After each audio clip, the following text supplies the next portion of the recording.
प्यारे छात्रों, आज हम करने जा रहे हैं एमए भाग 2 सेमेस्टर तीसरा प्रश्न पत्र 4 मीडिया लेखन और अनुवाद का क्वेश्चन। अनुवाद की सीमाओं पर प्रकाश डालें। उत्तर। अनुवाद की विस्तृत व्याख्या पढ़ने के पश्चात हमें लगता है कि अनुवाद हर चीज़ का हो सकता है, किंतु ये सत्य नहीं है। कुछ शब्द वस्तुएं ऐसी भी हैं जिनका अनुवाद नहीं हो सकता। अनुवाद की सीमाएं इस प्रकार हैं। नंबर 1, सामाजिक और सांस्कृतिक सीमाएं। प्रत्येक भाषा का समाज और संस्कृति भिन्न भिन्न होती है। समाज और संस्कृति की सीमाएं इस प्रकार हैं। नंबर 1, रिश्ता नाता शब्दावली की सीमाएं। प्रत्येक भाषा तथा संस्कृति की अपनी रिश्ता नाता शब्दावली होती है जो दूसरी भाषा या संस्कृति में देखने को नहीं मिलती। जैसे हिंदी में तथा भारतीय संस्कृति में चाचा, मामा, ताया, मौसा, फूफा आदि रिश्ते नाते मिलते हैं जिनका सामाजिक दृष्टि से अपना अपना महत्व है। अंग्रेजी में इन सब के लिए केवल अंकल शब्द का प्रयोग होता है। यदि अंग्रेजी के अंकल का हिंदी में अनुवाद करना हो तो अनुवादक को मालूम ही नहीं पड़ेगा कि इसके लिए कौन से शब्द का प्रयोग करें। इसलिए रिश्ता नाता शब्दावली भी अनुवाद में बाधा उत्पन्न करती है। नंबर 2, मेले, त्योहार, व्रत शब्दावली की सीमाएं। एक संस्कृति के मेले, त्योहार, व्रत दूसरी संस्कृति से भिन्न होते हैं। जैसे भारत में दीपावली, रक्षाबंधन, होली आदि त्योहार मनाए जाते हैं। यदि इन सभी त्योहारों का अंग्रेजी में अनुवाद करना हो तो इसके लिए उचित शब्द नहीं मिलेंगे, क्योंकि दूसरे देशों में ऐसे त्योहार नहीं मनाए जाते। इस प्रकार त्योहार के संबंध में शब्दावली भी अनुवाद में बाधा उत्पन्न करती है। नंबर 3, पहरावे शब्दावली की सीमाएं। एक संस्कृति के लोगों का पहरावा दूसरी संस्कृति के लोगों से भिन्न होता है। इसलिए एक संस्कृति के पहरावे का दूसरी संस्कृति में अनुवाद नहीं हो सकता। जैसे भारत में स्त्रियां साड़ी पहनती हैं और पुरुष कुर्ता पजामा पहनते हैं। यदि साड़ी और कुर्ते पजामे का अंग्रेजी में अनुवाद करना हो तो उसके लिए उचित शब्द नहीं मिल पाएंगे। ऐसे शब्द मिलेंगे भी कैसे, क्योंकि दूसरे देशों के लोग ऐसा पहरावा नहीं पहनते। नंबर 2, मुहावरों और लोकोक्तियों के प्रयोग में बाधा। एक भाषा में जो मुहावरे और लोकोक्तियाँ मिलती हैं उनका विशेष अर्थ होता है। उसमें उस भाषा के लोगों के अनुभव छिपे होते हैं जो दूसरी भाषा के लोगों के पास नहीं होते। जैसे हिंदी की एक कहावत है, ना 9 मन तेल होवे ना राधा नाचे। इस कहावत में 9 मन तेल, राधा केवल शब्द ही नहीं है, अपितु इन शब्दों का सामाजिक और सांस्कृतिक दृष्टि से विशेष महत्व है। यदि इस कहावत का अंग्रेजी में अनुवाद करना पड़े तो बड़ा कठिन कार्य होगा। अंग्रेजी भाषा में इस कहावत के लिए उचित शब्द नहीं मिल पाएंगे। नंबर 3, ध्वनियों के प्रयोग में बाधा। प्रत्येक भाषा की अपनी ध्वनियाँ होती हैं जो दूसरी भाषा में नहीं मिल पाती। जैसे हिंदी के सा के लिए अंग्रेजी में एस, दुए वाला शाह के लिए SH का प्रयोग होता है, किंतु पेट पाट शाह के लिए कोई ध्वनि अंग्रेजी में नहीं मिलती है। इसलिए ध्वनियों का प्रयोग भी अनुवाद में बाधा उत्पन्न करता है। नंबर 4, वचन के प्रयोग की सीमाएं। हिंदी भाषा में पिता आदर का सूचक है, इसलिए कहा जाता है पिताजी आ रहे हैं। ये बहुवचन है, किंतु अंग्रेजी में कहा जाएगा फादर इज कमिंग। ये एक वचन है। इसलिए प्रत्येक भाषा में किसी शब्द का प्रयोग एक वचन के रूप में होता है तो कहीं बहुवचन के रूप में होता है, इसलिए भी अनुवाद में बाधा पड़ती है। नंबर 5, लिंग प्रयोग की सीमाएं। अंग्रेजी भाषा में 3 शब्द का प्रयोग लिंग के रूप में होता है, किंतु हिंदी भाषा में स्त्रीलिंग के रूप में। नंबर 6, संज्ञा के प्रयोग की सीमाएं। हिंदी में जयचंद,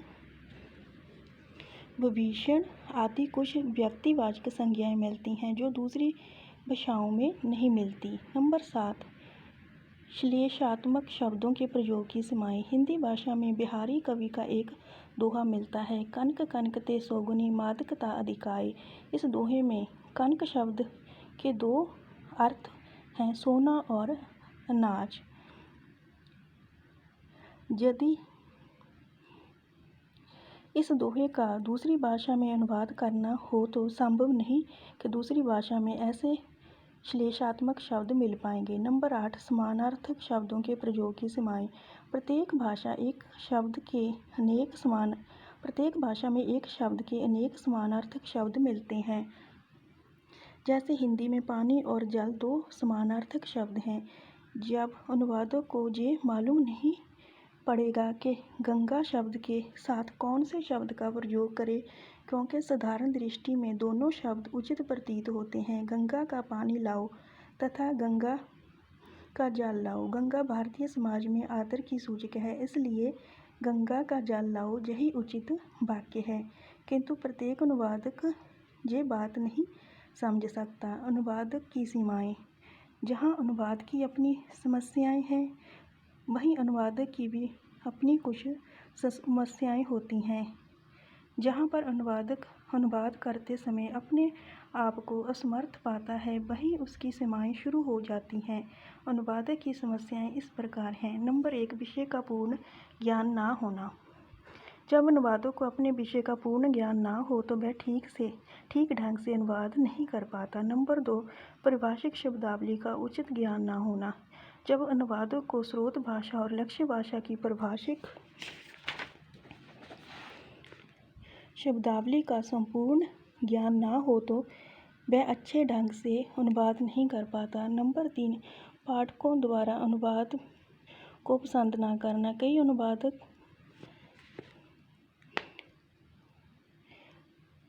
अनुवादकों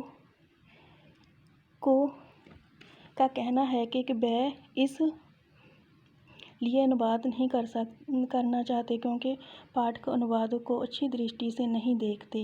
जिन रचनाओं का एक भाषा से दूसरी भाषा में अनुवाद हुआ हो, पाठक उन रचनाओं में रुचि नहीं लेते। वह सोचते हैं कि ये तो अनुवाद ही है, इसलिए अनुवादक भी अनुवाद करने से कतराते हैं। नंबर 4, अनुवादकों को उचित प्रक्षेपण न मिलना।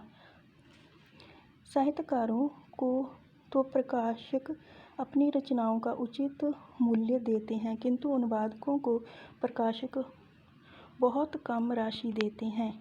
एक तो सरकार ने अनुवादकों के अधिकारों की रक्षा के लिए कोई कानून नहीं बनाया, दूसरा अनुवादकों ने भी अपने अधिकारों की रक्षा के लिए किसी संघ का निर्माण नहीं किया है। इस प्रकार अनुवादकों को आर्थिक संकटों का सामना करना पड़ता है। नंबर 5, अनुवादकों में कल्पनाशीलता की कमी। साहित्य का अनुवाद करने के लिए अनुवादकों में कल्पना शक्ति होनी चाहिए, किंतु कुछ अनुवादकों के पास कल्पना शक्ति नहीं होती, इसलिए वह उचित अनुवाद नहीं कर पाते। नंबर 6, विवेकशीलता की कमी। कुछ अनुवादकों में विवेक की कमी होती है, इसलिए वह सभी अनुवाद नहीं कर पाते। नंबर 7, सृजनशीलता की कमी। जिन अनुवादकों में सृजनात्मक गुण नहीं होते, वह भी उचित अनुवाद नहीं कर पाते। नंबर 8, निरपेक्षता की कमी। कई बार अनुवादक स्रोत भाषा की सामग्री का जब लक्ष्य भाषा में अनुवाद करता है तो लक्ष्य भाषा की सामग्री पर अपने व्यक्तित्व की छाप लगा देता है, जो कि उचित नहीं है।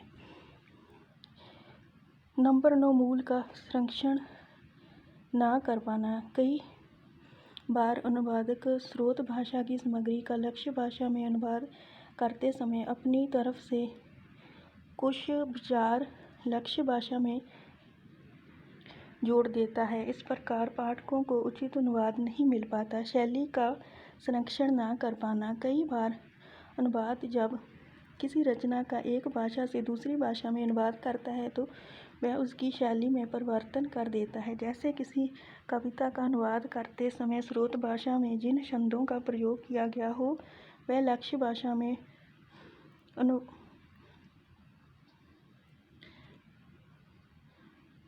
वह लक्ष्य भाषा में अनुवादक वैसा प्रयोग नहीं कर पाता। नंबर 11 शब्दकोश में बाधा उत्पन्न होना। हमारे जहाँ जितने भी शब्दकोश मिलते हैं वह केवल पुस्तकालयों में ही मिलते हैं। अनुवादक को उन शब्दकोशों को घर ले जाने की आज्ञा नहीं दी जाती। बेचारा अनुवादक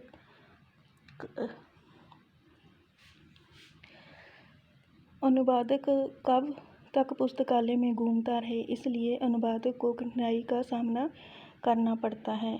नंबर 12 प्रांतीय भाषाओं को सीखने में कठिनाई। भारत में विदेशी भाषाओं को सीखने के लिए जो उचित व्यवस्था की गई है, किंतु प्रांतीय भाषाओं को सीखने के लिए उचित व्यवस्था नहीं की गई। इसलिए जब किसी रचना का एक प्रांतीय भाषा से दूसरी प्रांतीय भाषा में अनुवाद करना हो तो अनुवादक को कठिनाई का सामना करना पड़ता है। नंबर 13 लक्ष्य भाषा का संपूर्ण ज्ञान न होना। कई बार कुछ लोग जब किसी विदेशी भाषा को सीखते हैं तो प्रारंभिक अवस्था में उन्हें लगता है कि वे भाषा को अच्छी तरह सीख गए हैं, इसलिए वे लक्ष्य भाषा में किसी भी रचना का अनुवाद कर सकते हैं, किंतु वास्तविकता इसके बिल्कुल विपरीत होती है।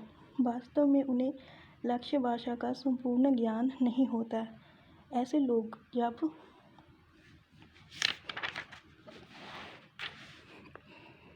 कोई और काम नहीं मिलता तब वह कम रुपयों में अनुवाद करना शुरू कर देते हैं, किंतु ऐसे लोगों का अनुवाद उचित नहीं होता। अंत में कहा जा सकता है कि अनुवाद की भी अपनी सीमाएं हैं। प्रत्येक शब्द तथा वस्तु का अनुवाद संभव नहीं है। जहाँ पर अनुवादक स्वयं को असमर्थ पाता है, वहीं अनुवाद की सीमाएं शुरू हो जाती हैं। धन्यवाद।